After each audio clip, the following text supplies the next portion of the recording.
together? Come to me, all you labor and are burdened, and I will give you rest, says the Lord. Alleluia, alleluia, alleluia. The Lord be with you. And with your spirit. A reading from the Holy Gospel according to Luke. Glory to you, O Lord.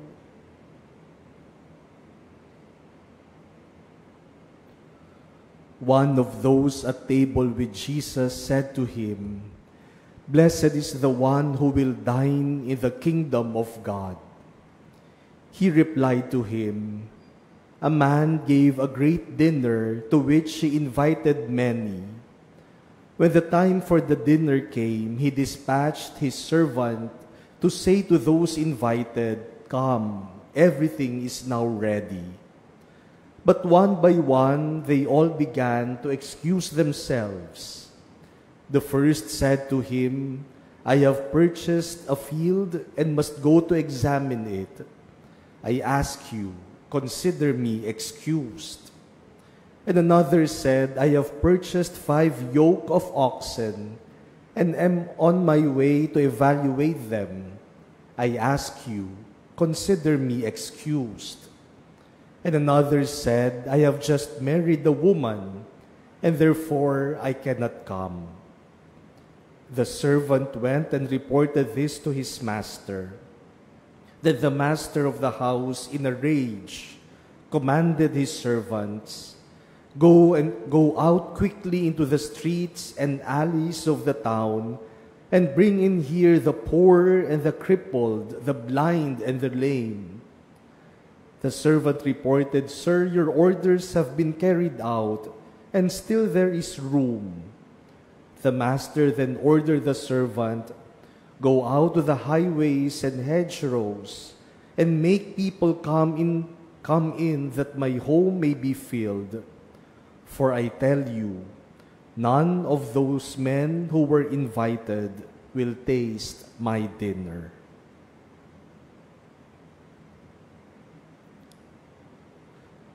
The Gospel of the Lord. Praise to you, Lord Jesus Christ. My dear brothers and sisters, today's liturgy highlights the virtue of humility.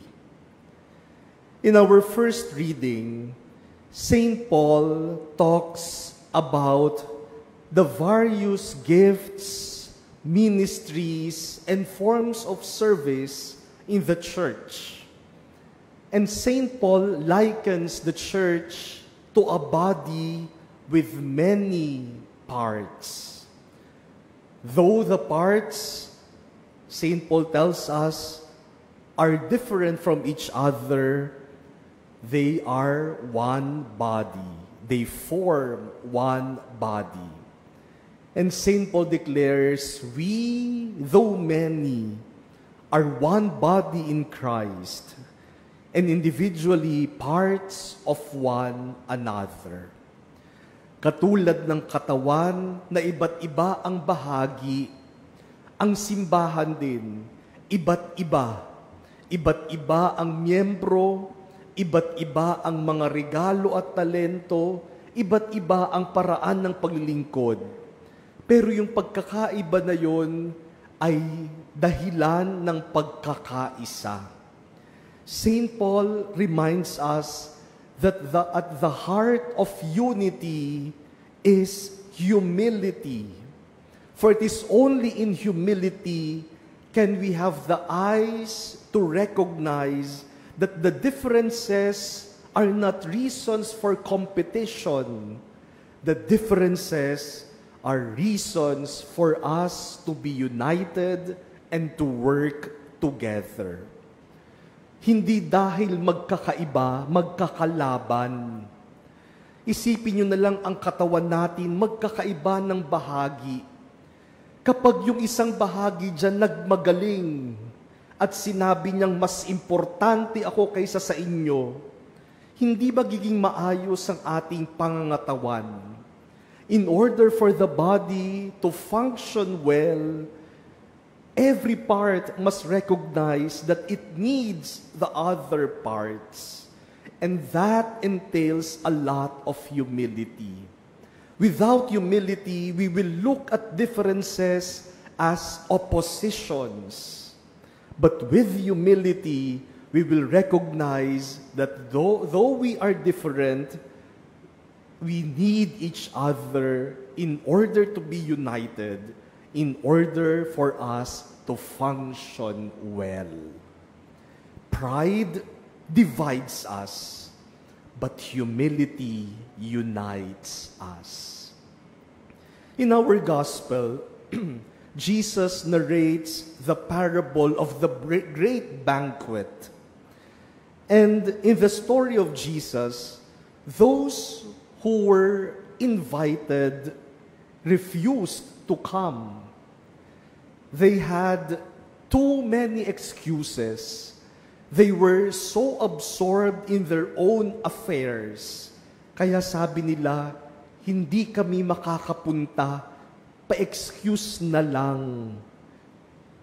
Now, the invitation to a banquet is not just about eating. Kapag inanyayahan kayo na dumalo sa isang kainan, sa isang handaan, hindi lang naman ang ibig sabihin niyan, inaanyayahan kayong kumain. The food is only a reason for unity. Kapag may nagyaya yung, uy, kain tayo, mag-dinner naman tayo, o kape naman tayo, hindi lang naman yan tungkol sa pagkain.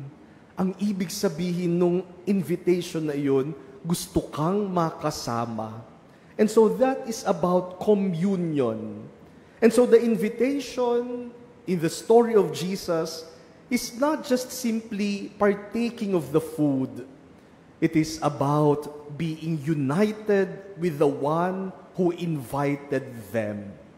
And to refuse the invitation is not simply about refusing the food. It is about refusing the one who invited them. And that is pride.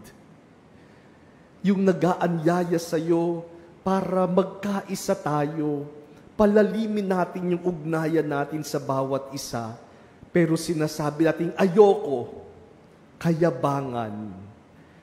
Only those who are lowly, only those who are humble can accept God's invitation to His banquet. Only those who are humble can accept God's invitation to communion, to unity with God. My dear brothers and sisters, today we celebrate the memorial of Saint Charles Borromeo. You know, Saint Charles Borromeo holds a special place in my heart because the seminary in the Archdiocese of Manila, which is located at Guadalupe in Makati, is named after San Carlos Borromeo. And it is there that I currently reside while serving our chapels here in Makati. Now, San Carlos Borromeo was born into a noble family in Italy. In fact, his uncle, yung kanyang uncle, was the Pope.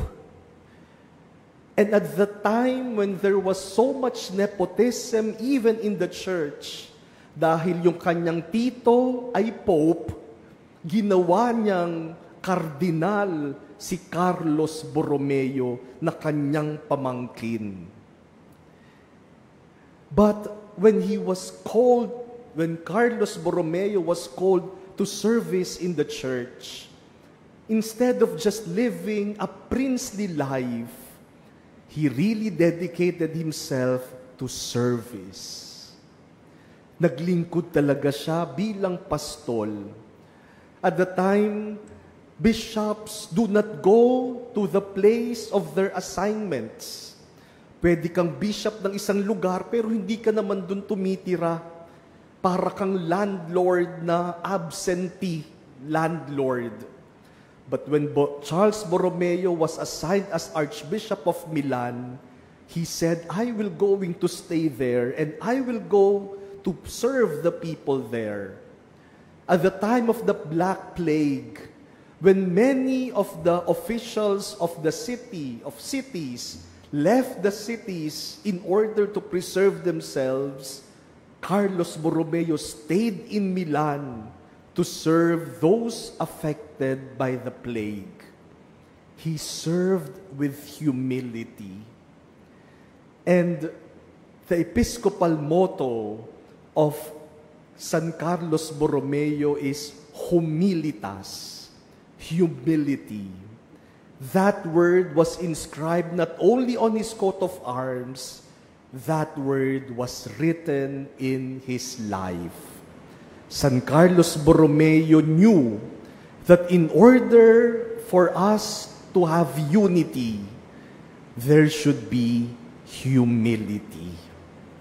Because without humility, if we are proud, if we are arrogant, there will be no unity in society and even in the church. My dear brothers and sisters, humility is the virtue that binds us as a family, as a church, and as a society. Kung walang pagpapakumbaba, wala ring pagkakaisa. At hanggat maraming mayayabang, hanggat maraming nagmamagaling, hindi tayo magkakaisa at wala tayong mararating. Dahil kapag maraming mayabang sa atin at nagmamagaling, titingnan natin ng bawat isa bilang kalaban, bilang kaaway. Magko-compete lang tayo sa bawat isa. Hindi tayo magkakaisa. But if there is humility, if there is a recognition that even though we are different from each other, we have different talents and gifts, we have different abilities, and these are all needed in order to build up the society and the church. Then there will be unity. My dear brothers and sisters, let us ask the intercession of Saint Charles Borromeo that we may learn true humility, because it is only in authentic humility can there be true unity.